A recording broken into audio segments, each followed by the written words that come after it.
যদি সুযোগ হয় তাহলে শেখ হাসিনার পক্ষেই লড়াই করব। অ্যাটর্নি জেনারেলের যে সাবমিশন সেটা ছিল দীর্ঘ একটা আন্দোলনের, জুলাই আগস্টের আন্দোলনের বর্ণনা। এই বর্ণনার সাথে আমাদের কোনো দ্বিমত নাই। আমার প্রশ্ন হইল যে এইখানে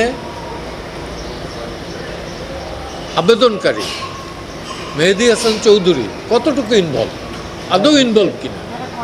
আমার ছিল যে এখানে সে বিন্দুমাত্র ইনভলভ না। তো তারা একটা সাইটেশন কোর্ট করছে যে তারা প্রেস কনফারেন্স করে বলছে যে এই গুলিগুলো পুলিশ করে না, থার্ড পার্টি করছে।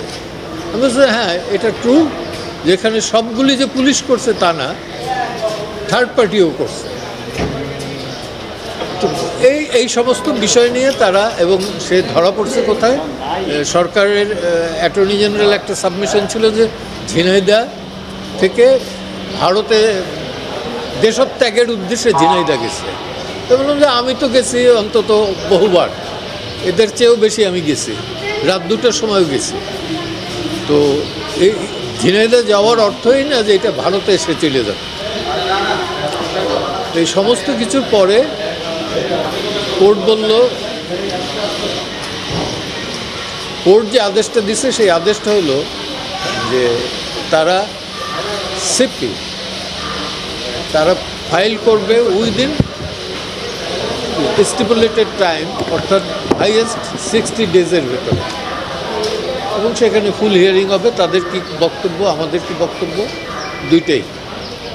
এবং আলটিমেট হাইকোর্টের যে অর্ডার সেটা স্টে করছে।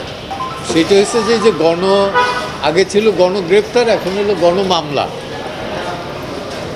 তো গণগ্রেপ্তার মামলা হলে পর তো গণমামলা হলে পরে গণগ্রেপ্তার হবে, এবং এর ভিকটিম আমিও ছিলাম, এবং সেটাও বললাম যে আমি ভিকটিম ছিলাম এবং আমি বেইল পেয়েছি। এবং সেখানে অ্যাটর্নি জেনারেলের office, particularly additional attorney general mister Abdul Jabbar Bhuiyan, তিনি কোর্টে দাঁড়াই বলছেন যে আমাদের কোনো আপত্তি নেই, অর্থাৎ সরকারের কোনো আপত্তি নেই আমি বেইল পেলে পারি।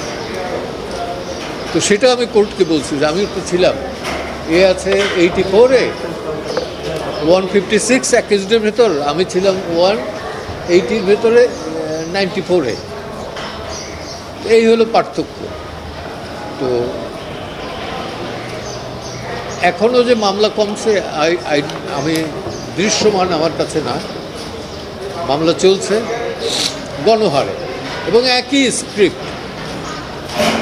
স্ক্রিপ্ট, চক্ষু নষ্ট হয়ে গেছে, পা নষ্ট হয়ে গেছে, অথবা মারা গেছে একজন, গুলি লাগছে একটা, কিন্তু এর পেছনে শতাধিক 200, 300, 500 লোক ইনভলভ।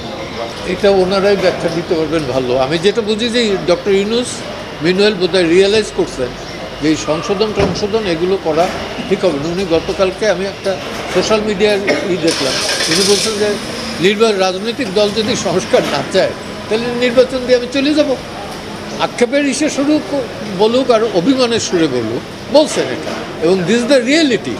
এই গভর্নমেন্টের প্রাথমিক দায়িত্ব এবং একমাত্র ডিউটি হচ্ছে নির্বিঘ্নে লেভেল প্লেইং ফিল্ডে একটা নির্বাচন দেয় এবং গণতান্ত্রিক পদ্ধতিতে সেই সরকারের কাছে ক্ষমতা হস্তান্তর করে। Nothing else. এই সরকারের কোনো দায়িত্ব এবং কি বলবো যে রেসপন্সিবিলিটি নাই, লায়াবিলিটিস আছে অনেক। কোথাও হচ্ছে বোধ, এবং হইলে পরে আমাদের নলেজে আসলে পরে সেটা আমরা আবার কোর্টের আদালতের আনবো।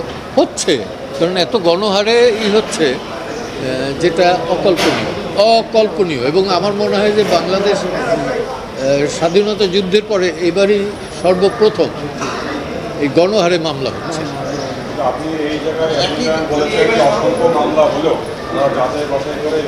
এটা আমি বলি, অ্যাটর্নি জেনারেল।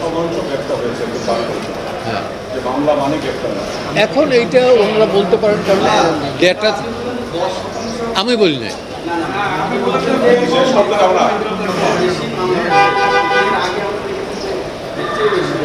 তাই নাকি? আমার জানা ছিল না।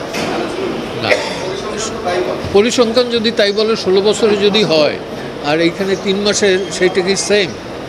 ওই পরিসংখ্যানে আনেন। রিজন আছে কি নাই এটা তো আমি বলি না। আমি বলছি যে সংখ্যাটা 16 বছরে যা হয়েছে 3 মাসে তুলনামূলকভাবে বেশি হয়েছে। ইয়েস, যদি সুযোগ হয় শেখ হাসিনার পক্ষে করব। একটু ক্লিয়ারলি বললাম যে যদি সুযোগ হয় তাহলে শেখ হাসিনার পক্ষে লড়াই করব ট্রাইব্যুনাল কেন, সব মামলাতেই। ব্যর্থ কি এখন হয়ে যায় না? আপনি কি মনে করেন মিডিয়ার স্বাধীনতা আছে, গণমাধ্যমের স্বাধীনতা আছে পূর্ণমাত্রায়? Not at all, I don't believe it. কিন্তু বললাম যে আজকে যা বলে গেছে এটাই পুরোপুরি আসে কিনা সন্দেহ হবে। তারপরেও এরা রিকোয়েস্ট করছে দেখে আমি আসলাম, এবং আমি চাই না যে আপনারা বিপদে পড়েন। আমি আবারও বলি আমি আছি নিপীড়িতর পক্ষে।